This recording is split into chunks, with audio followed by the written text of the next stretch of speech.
میں صرف آپ سے 3 باتیں کرنا چاہ رہا ہوں. کل فنڈامنٹل رائٹس کے چیپٹر کی عمران نے آئین سے فنڈامنٹل رائٹس کا چیپٹر اٹھایا اور جسٹس منیر کی مثال دی. جسٹس منیر تو نظریہ ضرورت ایک آئینی بات کی تشریح کرتے ہوئے تھا کہ کبھی نیڈ بیس بھی ایسی کام کی جا سکتی ہے، تو اس نے تو کوئی آئین کی تشریح دی. مجھے بتائیں ثاقب نثار صاحب نے کیا کیا؟ یہی الیکشن کمیشن تھا، اس وقت اس کے کون سربراہ تھے؟ شہباز شریف صاحب کی حکومت پنجاب میں قائم تھی. آخری 6 ماہ میں یعنی ان کو دسمبر میں روک دیا گیا کہ کسی قسم کے کوئی فنڈز کنسولیڈیٹ وہ نہیں کر سکتے. اور یہ حکم کے پی کے لیے تو نہیں تھا. اتنا باعث الیکشن کمیشن آپ کے پاس تھا. ہم نے کون سا حملہ کیا سپریم الیکشن کمیشن کے پاس؟ میرے سارے ترقیاتی کام رک گئے تھے، میرا حلقہ کھنڈر بنا ہوا تھا، 8 لاکھ لوگ ایک اذیت میں مبتلا تھے، سڑکیں کھدی ہوئی تھیں، کام رک گیا تھا. ہم چیختے چلاتے گئے، درخواستیں دیں، ہم سپریم کورٹ میں چلے گئے. آپ کے ثاقب نثار صاحب نے، آپ کو جسٹس منیر کی یاد آ رہی ہے، مجھے ثاقب نثار صاحب کا تازیانہ بجانے کا وقت ہے. وہ تو بہت پرانی بات ہے، میرا خیال ہے آپ کی بھی شاید پیدائش سے پہلے کی بات ہوگی، لیکن ثاقب نثار صاحب کی کورٹ تو آپ کے پاس تھی. تو کیا ہوا؟ وہ کیس روکا 6 ماہ تک. الیکشن ہو گئے تو کہا کہ ڈسپوزڈ آف. وہ سو موٹو بھی خود لیا تھا کہ ہم لاہور ہائی کورٹ نہ جا سکیں. یعنی کل عطا بات کر رہا تھا فورم شاپنگ کی، تو مجھے فورم شاپنگ بڑی ایک رائٹ اصطلاح ہے، بڑی اچھی بات کی اس نے کل. اور جب کہا کہ ان کو مقدمہ کہاں پر قائم ہے، یعنی آج فواد کے ساتھ اگر یہ واقعہ پیش آیا ہے کہ انہوں نے ایک جرم کیا ہے، انہوں نے ایک دھمکی دی ہے، سیکٹری الیکشن کمیشن عمر حمید اس کے مدعی بنے ہیں، انہوں نے کہا تھریٹ کر رہے ہیں، ہماری فیملیز کو تھریٹ کر رہے ہیں، تو اس کے نتیجے میں ایک پرچہ درج ہو گیا. پرچہ درج کرنے کے بعد پولیس ان کو اریسٹ کرنے چلی گئی. موقع دے دیتی، بلا لیتی، بات کر لیتی، ایک ڈیفرنٹ بات تھی، لیکن پولیس اریسٹ کرنے چلی گئی. جب پولیس اریسٹ کرنے چلی گئی تو آپ کے سب کے یہ علم میں تھا، آپ نے میجسٹریٹ کے پاس ان کو پیش کیا تھا، وہاں سے آپ کے لائر ساتھ گئے تھے، وہاں پہ ریمانڈ کی پروسیڈنگز ہوئی تھی، راہداری کے ریمانڈ کی پروسیڈنگز ہوئی تھی. آپ کے وکلا بھی اتنے ہی غلط بیانی سے کام لے کے ہائی کورٹ میں چلے گئے اور ہائی کورٹ میں جا کر کہا کہ جی ابڈکشن ہوگی ہے، حبس بے جا کا مقدمہ ہے. یعنی ایک قانونی پروسیڈنگ ایف آئی آر اس کی کوئی حیثیت نہیں. یعنی ایک قانونی پروسیڈنگ کہ آپ ریمانڈ کی، راہداری کی ریمانڈ کی پروسیڈنگز لیتے ہیں، اس کی کوئی حیثیت نہیں. آپ لاہور ہائی کورٹ میں چلے گئے اور لاہور ہائی کورٹ سے یہ توقع کرتے ہوئے کہ شاید پھر کسی داماد کی کوئی بات ہوگی، آئی ڈونٹ نو، جو حقیقت ہے وہ تو یہی ہے، لیکن اینی ویز نہیں ہو سکی بات. اگر میں صرف داماد کی کہانی لے کر چلا جاؤں نا تو میرے پاس تو داماد کی کہانی ہے. I can even go to some Supreme Judicial Council also. I'm cognizant of a detail. میرے ساتھ تو شاید کچھ گواہ بھی چلے جائیں گے. تو تحریک انصاف کو دامادوں کی بنیاد پر ایک بڑی آج کل بقا حاصل ہے. اینی ویز اس کے بعد اب ہو گیا یہ مقدمہ. اب مجھے یہ بتائیں کہ کیا اس میں انہوں نے غلط کیا؟ آپ دھمکی دیں، فواد کو نہیں دھمکی دینی چاہیے تھی، یہ وہ فواد ہے ہی نہیں. میں اس فواد کو جانتا ہوں. میں کنڈیم کروں گا اگر کسی قسم کی کوئی بروٹیلٹی ہوگی، اگر ڈیو پروسیس نہیں ہوگا، اگر اس کے ساتھ کوئی زیادتی ہوگی تو I will be the first one to come and sit. کل اس کے منہ پہ کپڑا ڈال کے نہیں لانا چاہیے تھا، اس کو اوپنلی کورٹ میں پیش کرتے. اب مجھے بتائیں کیا حق تھا فاروق حبیب کا؟ یہ فاروق حبیب پولیس کو obstruct کریں، ان کے خلاف ایف آئی آر بنتی ہے obstruct کرنے کی. اس طرح کی بدماشی کر کے ایک اسٹیٹ کی مشینری کو obstruct کرنا، ایک registered F I R, there is a complainant, ایک ڈیو پروسیس ہے. کیسے فاروق حبیب یہ بات کر سکتے ہیں؟ جائیں اور وہ جا کے ٹول پلازے پہ کھڑے ہوں اور کھڑے ہو کر جا کے اس کو روکیں اور پولیس کی گاڑی کے اوپر جا کے مکے برسائیں اور ان کو بینک کریں. یعنی آپ جرم بھی کریں اور آپ کو پوچھے بھی کوئی نہ. آپ لوگوں کو قتل کرنے کی دھمکیاں دیں، ان کے گھروں میں گھس کے ان کو مارنے کی دھمکیاں دیں. باعث آپ کا یہ ہو کہ آپ کے خلاف فیصلے کیوں آتے ہیں اور فیصلے کیسے آتے ہیں؟ چلیں کرنٹ ایشو آن ہینڈز لے لیں، محسن نقوی کی اپوائنٹمنٹ لے لیں. محسن ایک میڈیا پرسن ہے، اس کی ایک کریڈیبل پوزیشن ہے، اس کی کوئی نون پولیٹیکل، اگر اس کی تصویر آصف زرداری صاحب کے ساتھ ہے تو وہی اس کی تصویر پرویز الہی صاحب کے ساتھ بھی ہے، وہی اس کی تصویر آپ کے بیسیوں پارٹی کے اراکین کے ساتھ ہے. وہ ایک میڈیا پرسن، از اے نون پرسن. کیا تصاویر کی بنیاد پر آپ یہ تعین کر سکتے ہیں کہ وہ باعث ہیں؟ ان کو ایک الیکشن کمیشن نے، جو کہ ان کا مکمل اختیار ہے، اب آپ نے خود غلطی کیا کی؟ آپ کے لائرز کے ساتھ میری بات ہوئی، میری فواد سے بات ہوئی، فواد نے مجھے کینڈیڈلی کہا، جب انہوں نے مجھے فون کیا میں نے ان سے یہ بات کی کہ آپ نے جو نام دیے ہیں، آپ نے ایک نام ایکٹیو سروس ان پاکستان میں بیٹھے شخص کا نام دے دیا ہے، دوسرا میں نے کہا آپ نے جن کا نام دیا ہے وہ بھی سم ہاؤ ریفیوز کر گئے ہیں، آپ نے یہ جو دو نام دیے ہیں یہ تو کنسیڈر نہیں ہو سکتے، جب یہ کنسیڈر نہیں ہوں گے تو ان کی اپوائنٹمنٹ کیسے ہو سکتی ہے؟ کیسے chief election commissioner? There was nobody else, ہمارا سے بھی یہ غلطی ہو گئی تھی، ہم نے احد کا نام دیا جو کہ بھی کولنگ آف پیریڈ پورا نہیں ہوا تھا، 2 سال ان کو ریٹائر ہوئے نہیں ہوئے تھے، وہ ان کی ایک نون پوزیشن تھی، وہ ہماری کیبنٹ کے اندر ایڈوائزر ہے، وہ نام جو ہم نے دیا تو اس پر ہمارے اوپر بھی یہ اعتراض آیا کہ آپ نے بھی پورا ہوم ورک کر کے نہیں دیا۔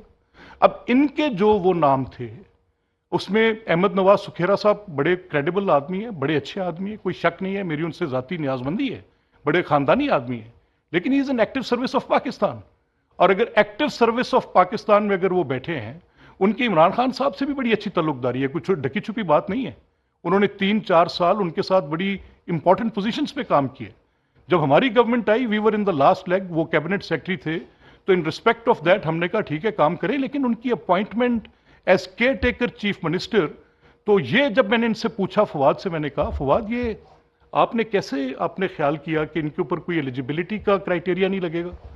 تو انہوں نے کہا نہیں دیکھیں بات یہ ہے، 2 آرٹیکلز ہیں، ایک آرٹیکل 224 ہے اور ایک آرٹیکل 224A ہے، تو 224 آرٹیکل جو ہے وہ تو کنسلٹیشن پرووائڈ کرتا ہے between leader of the house and leader of the opposition, اور گورنر صاحب کے رول کا تعین کرتا ہے، لیکن اگر وہاں پر یہ معاملہ طے نہ پا سکے جیسے کے پی میں ہو گیا، وہ 224 کے اندر ہی ہو گیا، تو پھر معاملہ 224A میں جاتا ہے، اور لفظ کیونکہ صرف کنسلٹیشن ہے اس لیے کسی اور چیز کی ضرورت نہیں ہے، اس کا ایک سنگل کرائٹیریا وہ کنسلٹیشن ہے، تو میں اپنا سر پکڑ کے بیٹھ گیا، میں نے کہا کدھر گئے ان کے یہ بڑے بڑے علی ظفر اور یہ ان کے حامد خان اور ان کے یہ باقی وکلا، اور وہ جو 22 تھے یوسف رضا گیلانی کو سزا کرانے والے بابر اعوان صاحب، وہ سارے کہاں گئے؟ وہ ان کو یہ نہ بتا سکے کہ کنسلٹیشن جو ہے وہ تو صرف پروسیجر ہے، ایلیجیبلٹی تو کیا میں کسی انسین آدمی کو اٹھا کے بٹھا سکتا ہوں؟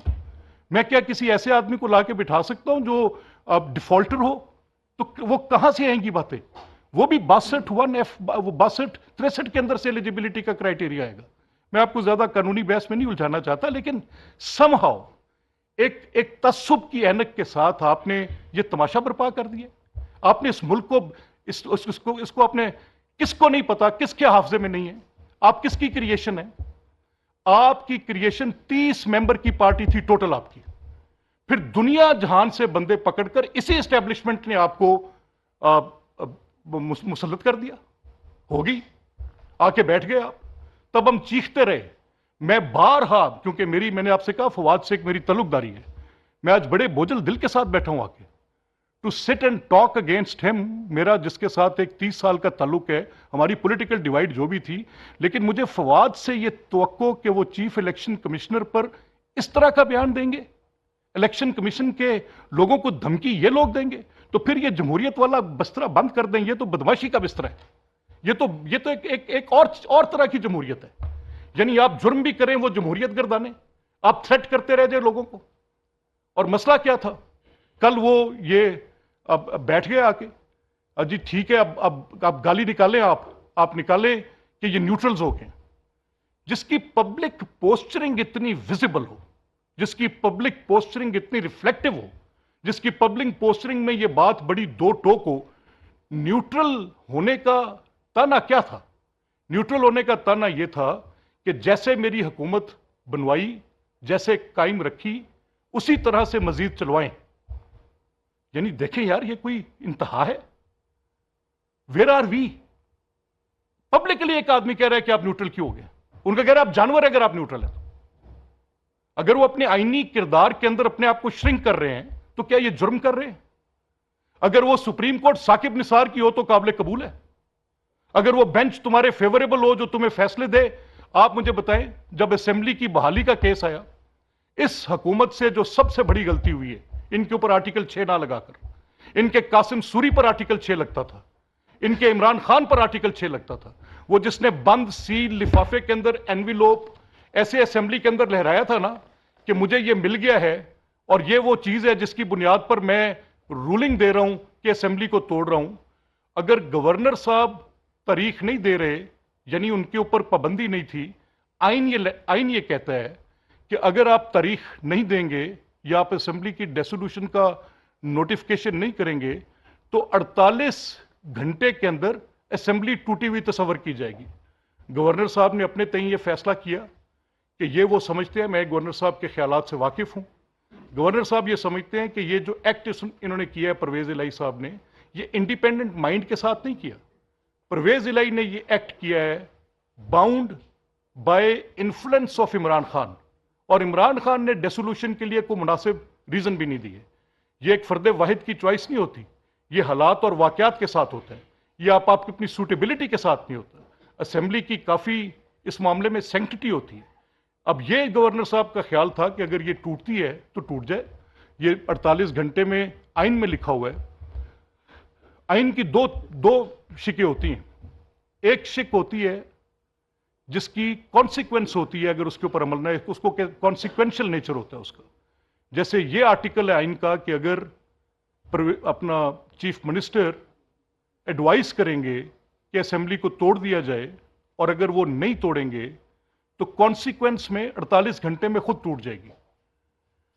اب یہ جو ہے الیکشنز کا کہ 90 دن کے اندر آئین میں لکھا ہے کہ 90 دن کے اندر انتخابات ہونے چاہیے، لیکن اگر 90 دن میں انتخابات نہیں ہوتے تو پھر آئین میں نہیں لکھا کہ کیا ہوگا۔ یہ بات ان کو بھی پتا ہے، دے نو اٹ۔ اب اگر میری یہ پوزیشن ہو، میں یہ کہوں کہ بھائی کیوں یہ انہوں نے اپنی حکومتیں توڑ دی ہیں اور میری حکومت ابھی قائم ہے، تو میں کہتا ہوں کہ کیسی یہ ملک کے اندر کیا سارا سال الیکشن ہو، تماشا لگا رہا ہے الیکشنز کا؟ ایک آدمی اٹھتا ہے وہ 10 سیٹوں پر جا کے کھڑا ہو جائے، خود ہی تماشا بنائے۔ از دس اسٹیٹ ہوسٹیج ٹو ہم؟ اس ملک کے اندر ایک پارلیمانی نظام ہے، کیا طریقہ کار ہے؟ اپنی سوٹیبلٹی، اپنے مفاد کی خاطر آپ جو کرنا چاہتے ہیں اس کے لیے آپ نے اداروں کی تباہی کا ذمہ اٹھایا ہوا ہے۔ آپ خود جس جرم کے مرتکب تھے وہ دوسروں پر آپ الزام لگا رہے ہیں۔ آپ کی 30 ممبرز کی پارٹی تھی، جاوید اقبال صاحب کے کتبے بنائے، جاوید اقبال چیئرمین صاحب کے لیے آپ ان کے مجسمے قائم کریں جہاں جہاں پر آپ کے گھر ہیں۔ آپ کی 30 ممبر کی پارٹی کو کم از کم 40 ممبر جاوید اقبال صاحب نے دیے۔ جاوید چودھری نے اپنا انٹرویو جو ان کے ساتھ کیا، ایکسپریس میں ان کی وہ کالم چھپی، بڑے ایک مایہ-ناز کالم نگار ہیں جاوید چودھری، آج تک اس کا ریبٹل نہیں آیا۔ اس میں انہوں نے یہ کہا کہ مجھے جاوید اقبال صاحب نے کہا ہے کہ مجھے یہ ٹاسک کیا گیا ہے کہ عمران خان کی حکومت قائم کرنی ہے۔ انہوں نے کہا میں نے سوال کیا کس نے کیا، تو اس بات کو وہ گول کر گئے، سو میں بھی اس بات پہ کچھ نہیں کہہ سکتا جو ریکارڈ پہ نہیں ہے، لیکن یہ کہا کہ میں نے 40 ممبر جو تھے دوسری جماعتوں سے، ان کے خلاف میں نے مقدمے قائم کیے تاکہ عمران کی حکومت جو ہے وہ بآسانی بن بھی جائے اور چل بھی جائے۔ اور جب کہا کہ جو ان کے جرائم ہیں جو کہ بڑے بڑے اربوں کے غبن ہیں، جو کہ آج موجودہ حکومت بھی تب کی حکومت جو تھی ان کی اس وقت کی انکمبنٹ گورنمنٹ، اس کے خلاف آپ کاروائی نہیں کر رہے، تب ویٹ کا سکینڈل آ چکا تھا، تب شوگر کا سکینڈل آ چکا تھا، تب اربوں روپے کی لوٹ مار، CNW کے ٹھیکوں کے اندر لوٹ مار، بزدار حکومت کی لوٹ مار، محمود خان حکومت کی لوٹ مار، پتہ چل چکا تھا کہ مائنز میں کیا ڈکیتیاں پڑ رہی ہیں، جہانگیر ترین کے ساتھ کس چیز کا جھگڑا پڑا ہے، لینے دینے کے معاملات میں کہاں پہ علیم خان از آن ریکارڈ کے کیا ایشوز تھے۔ آپ اس پر، انہوں نے کہا میں کیسے اگر میں کروں گا تو اس کی حکومت ٹوٹ جائے گی۔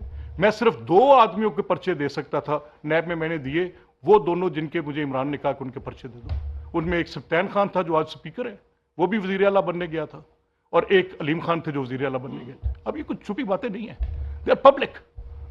سو میننگ بائی آپ کی اپنی حکومت، آپ کی اپنی جماعت،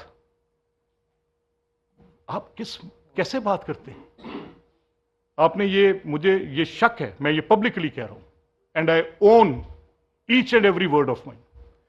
جب یہ فیصلے آئے، مسلم لیگ کو کوئی ریلیف ملنا شروع ہوا، مسلم لیگ کے لوگوں کو، تو اعتزاز احسن صاحب آ گئے۔ اگر ہم اعتزاز احسن پر تنقید کر سکتے ہیں تو پھر ہمیں کسی اور پر تنقید کرتے ہوئے کوئی بوجھ نہیں ہوگا۔ جب انہوں نے آ کر کہا کہ یہ فیصلے تو ہیں جنرل باجوہ کے کہنے پہ ملتے ہیں، اس کے بعد آپ کے آگے اگر وہ عدالت فیصلہ دے تو وہ جنرل باجوہ کے کہنے پہ دے گی. کمال ہوگی. پھر آپ کے اعظم سواتی آگے وہ آ کے کہے کہ یہ جج صاحب جو فیصلہ دے رہے ہیں ان کو جنرلز ڈکٹیشن دیتے ہیں تو یہ فیصلہ دیتے ہیں. یعنی مجھے کوئی فیصلہ جو جھوٹے مقدمے آپ نے بنوائے, بنانے والا کہہ رہے جھوٹے ہیں. جاوید اقبال اپنے انٹرویو میں یہ تسلیم کر رہے ہیں چیئرمین نیب صاحب کا کہ میں نے جھوٹے مقدمے قائم کیے, صرف مسلم لیگ کی پارٹی کو توڑنے کے لیے قائم کیے. تو سر ویئر ڈو وی اسٹینڈ؟ آج آپ کو یہ ہیومن رائٹس یاد آ رہے ہیں, آج آپ کو یاد آ رہے ہیں فنڈامنٹل رائٹس کے چیپٹرز. 3 سال تک لوگوں کو آپ نے جیلوں میں ڈالا ایبسلوٹلی بے بنیاد مقدمات پر. کوئی کرپشن کا کیس نہیں ملا تو لوگوں کے ذاتی کاروبار اٹھا کر کیا گناہ تھا سلیمان کے کاروبار کا مجھے بتائیں. آج وہ آرڈرز پڑھ کے آپ دیکھیں, جو شہباز صاحب کا بیل آرڈر ہے وہ تمانچہ ہے پورا ان کے سسٹم کے اوپر. ہائی کورٹ نہیں دیا ہے نا, تو وہ اس آرڈر پہ آپ کا اعتراض تھا. میں آخر میں اپنی بات کو وائنڈ اپ کرتے ہوئے میں یہ صرف بات کہوں گا, دیکھیں اگر تو آپ یہ سمجھتے ہیں کہ ایک آپ نے مقبولیت کی معراج حاصل کی ہے, جھوٹی ہے. آپ کا سائفر جھوٹا ہے, آپ کا امر بالمعروف کا نعرہ جھوٹا تھا. آپ نے جو بیرونی سازش کی بات کی وہ آپ کی بیرونی سازش چلتے چلتے محسن نقوی تک تو آ گئی ہے. یعنی جیسے آپ کا دل کرتا ہے آپ پہلے کہیں وہ ڈونلڈ لو سے چل کے آپ آگے جنرل باجوہ سے چل کر آپ اب آگے ہیں کہ جی کچھ نہیں, ہمارے امریکہ سے بڑے وہ ہیں, یہ تو محسن نقوی کی سازش تھی, یہ بڑا کام کرتا ہے. کم آن, ٹاک سم سینس. کچھ تو ایسی بات کریں جس کے اندر کوئی وجہ ہو. اب میری یہ استدعا ہے تمام اداروں سے, سپریم کورٹ سے, لاہور ہائی کورٹ سے ان پرٹیکولر, میری استدعا ہے الیکشن کمیشن سے جن کا آئینی کردار ہے, گورنر پنجاب سے, گورنر کے پی سے.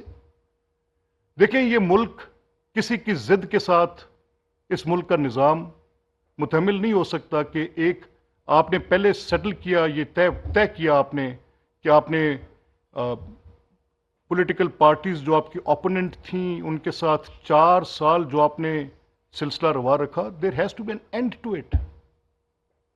آپ اس کے مجرم ہیں, آپ کے ہاتھوں پہ ہے یہ سارا. اس سیاست کی تنزلی آپ کے ہاتھوں پر ہے, اس معاشرے کی تنزلی آپ کے ہاتھوں پر ہے. ایک ایک بات کو ہم سبسٹینشیٹ کہہ سکتے ہیں. اس سوسائٹی کے اندر یہ جو پولرائزیشن ہے, تقسیم ہے, اس کے مجرم عمران ہے. آج ہمیں درس دینے کھڑے ہو جاتے ہیں. کون سا درس مانے آپ کا؟ آپ کی اخلاقیات کیا ہیں؟ آپ کی سیاست کیا ہے؟ گالی دینا کیا مطلب؟ ہمیں تو اب سمجھ سے یہ بات بالاتر ہو گئی ہے. اور یہ سوٹیبلٹی سر اس طرح سے نہیں ہوگی. بالکل آپ کے خلاف اگر آپ سمجھیں گے کہ آپ کسی ریاست کے ادارے کے ساتھ زیادتی کرتے ہیں تو حکومت وقت اپنا کردار ادا کرے گی.